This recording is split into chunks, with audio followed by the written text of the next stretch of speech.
عطا کرے. تو رب کے رب ہونے کا لحاظ کہ اللہ نے رب ہونے کی حیثیت سے جو کوئی حکم دیا اس کو ٹھیک طریقے سے بجا لانے کی کوشش کرنا. یہ تو کوئی دعویٰ نہیں کر سکتے کہ جیسا کرنا چاہیے ایسا. تو حضرات انبیاء، حضرات ملائکہ سبحانک ما عبدناک حق عبادتک، اے اللہ آپ کی ذات پاک ہے، جیسی عبادت ہم کو کرنی چاہیے تھی اور آپ کی عبادت کو جو حق ہے ہم سے وہ ادا نہیں ہو سکا. سبحانک ما عرفناک حق معرفتک، آپ کو پہچاننے کا جو حق تھا ہم سے ادا. سبحانک ما ذکرناک حق کا ذکرک، آپ کو یاد کرنے کا اور آپ کے ذکر کا جو حق تھا وہ نہیں ہو سکا. سبحانک ما شکرناک، آپ کے شکر کا جو حق تھا وہ ہم سے ادا نہیں ہو سکا. لیکن جو کچھ ہم سے ہو سکتا ہے اتنا ہم کرنے کی کوشش کریں. اللہ یہ دیکھتے ہیں کہ میرے بندے کے بس میں جتنا تھا اس نے کر لیا، آگے بیچارے یہ بندہ کیا ہے؟ بے بس. اب آگے اس کے بس میں نہیں ہے، آگے اللہ خود کافی ہو جاتے ہیں.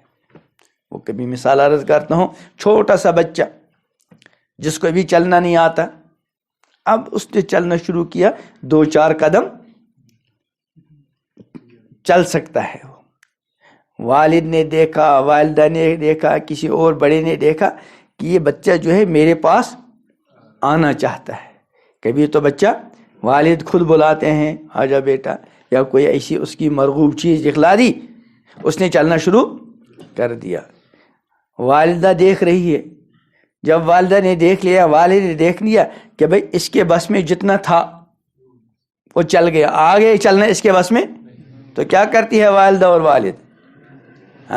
اس کو گرنے دیتے ہیں، بلکہ اب دوڑتے ہیں، اور بچہ جہاں پہنچنا چاہتا ہے وہاں پہنچاتے ہیں. بچے کے بس میں وہاں پہنچنا نہیں تھا، لیکن ماں باپ کیا چاہتے ہیں کہ بچے کے بس میں جتنا ہے وہ اپنے بس کا کر لے، جہاں وہ بے بس ہو جائے گا ہم اس کا کام اس کو خود اپنے پاس پہنچا دیں گے. تو بلا تشبیہ اللہ تعالیٰ چاہتے ہیں کہ میرے بندوں کے بس میں جتنا ہے وہ کر لیں، جہاں وہ بے بس ہو جائیں گے تو میں ان کے لیے بس کافی ہوں. چنانچہ ایک حدیث میں آتا ہے، حدیث قدسی، کہ اللہ فرماتے ہیں جل شانہ، جب میرا بندہ میری طرف ایک بالشت آتا ہے میں اپنے بندے کی طرف ایک ہاتھ چلتا ہوں. ہاتھ کہتے ہیں اس کو ذرا. اور جب میرا بندہ میری طرف ایک ہاتھ چلتا ہے تو میں اپنے بندے کی طرف ایک با کہتے ہیں اس کو. اس کے بعد کیا فرماتے ہیں؟ وہ بالکل وہی مثال. اللہ تعالیٰ کی شان تو اونچی ہے، لیکن سمجھانے کے لیے وہ بچہ چل کر آتا ہے دوڑ کر، اور والدہ نے جب دیکھ لیا یہ گرنے والا ہے تو ماں کیا کرتی ہے؟ تو اللہ فرماتے ہیں جب میرا بندہ میری طرف چل کر آتا ہے تو میں اپنے بندے کی طرف دوڑ کر آتا ہوں. لیکن چلنا کس کو پڑے گا شروع میں؟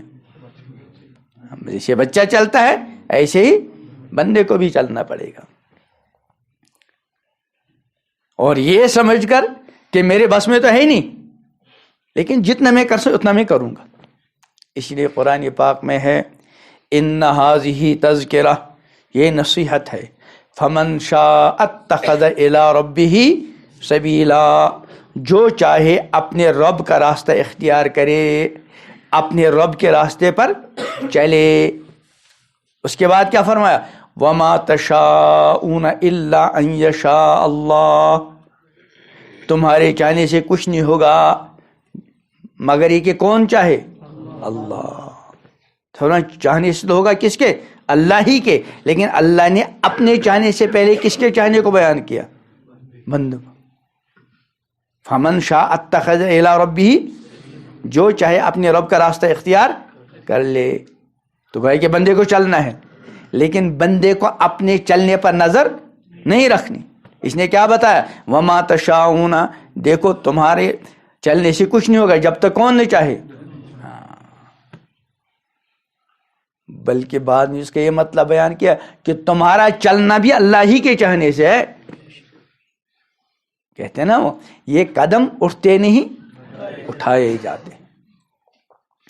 تو اس لیے جتنا ہمارے بس میں ہے اللہ کے ہر حکم کو پورا کرنے کی کوشش کریں اور اسی بار اللہ کی بارگاہ میں عرض کرنے بارے اللہ جو چاہیے تھا وہ تو مجھ سے نہیں ہو سکا لیکن جو کچھ ٹوٹا پھوٹا ہو یہ بھی آپ ہی کا کرم ہے اس کو قبول کیجئے اور یا اللہ مجھ کو اس سے اچھا کرنے کی توفیق دے دیجئے اور پھر اور اچھا کرنے کی کوشش کرے.